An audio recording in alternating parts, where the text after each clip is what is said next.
Now, the reckless love of God does not mean you can take that love for granted. He loves recklessly, to give you the opportunity, to give you the chance, to give you that support, to help you get up from where you have fallen, to help you get off the ground, and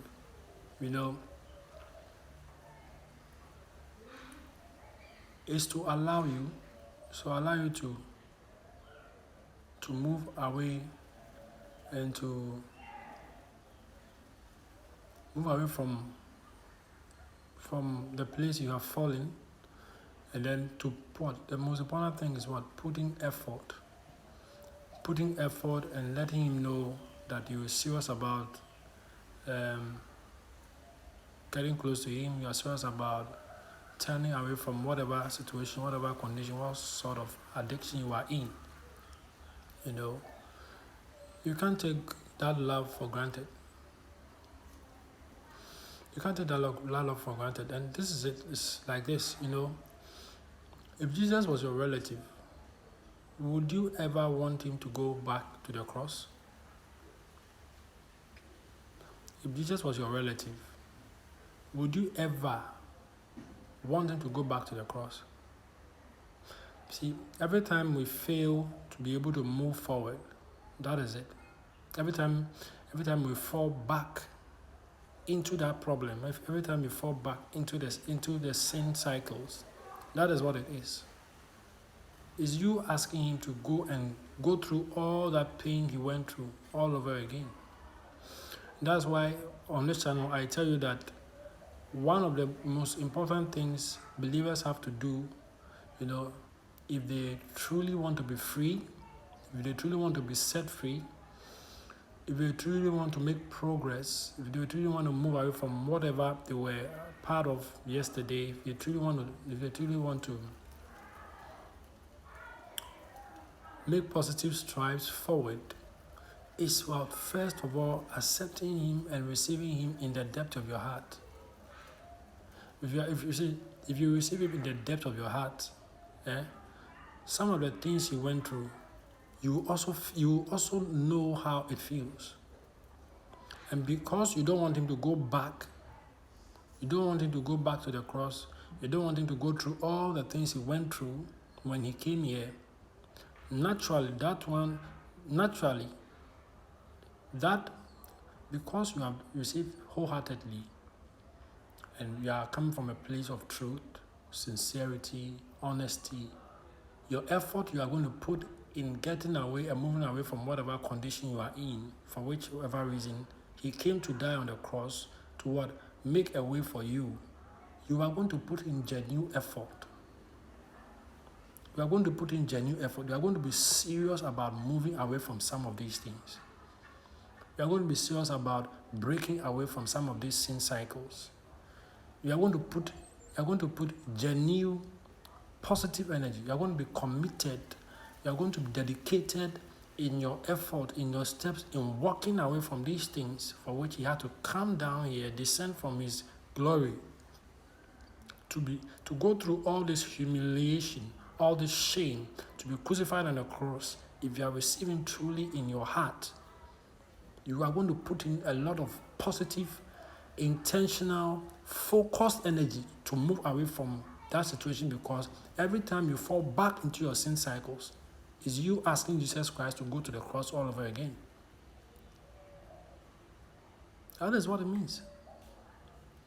He came to die because of your sins. So if you are still in your sin, what you're saying simply, you are telling him to come and die all over again.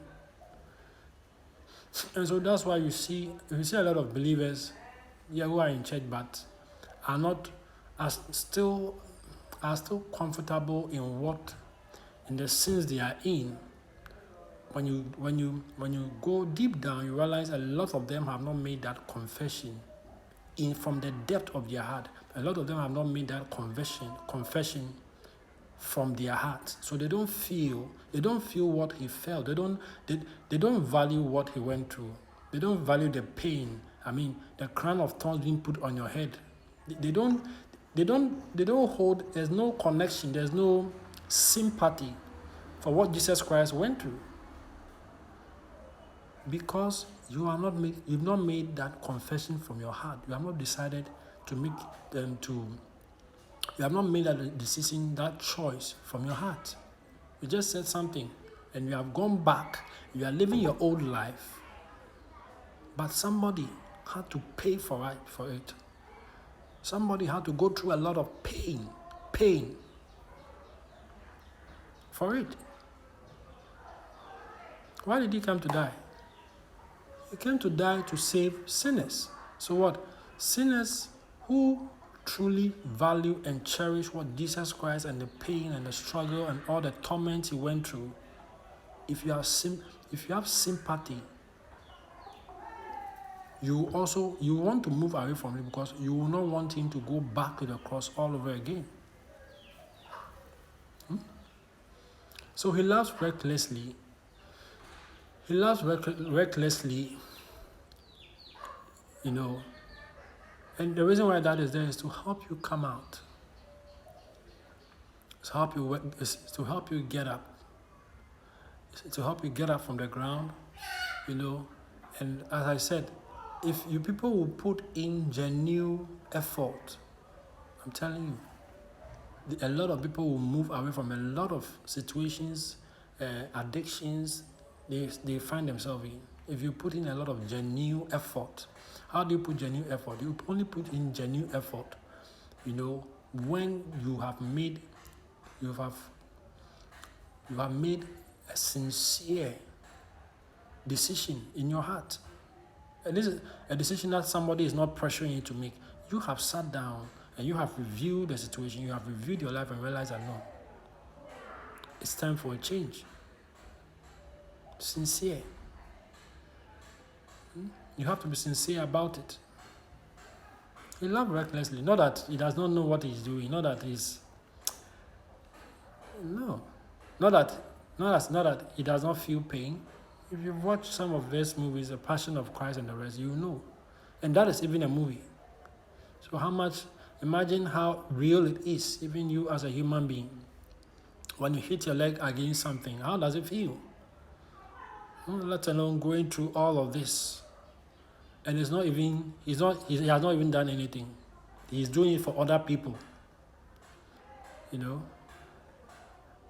find a lot of believers, people in church who said, we are Christians, we are believers, we are Christians, we are believers, but they don't really understand what Jesus came to do on the cross for them. They don't understand why. So they play church, and are still sitting in the sins.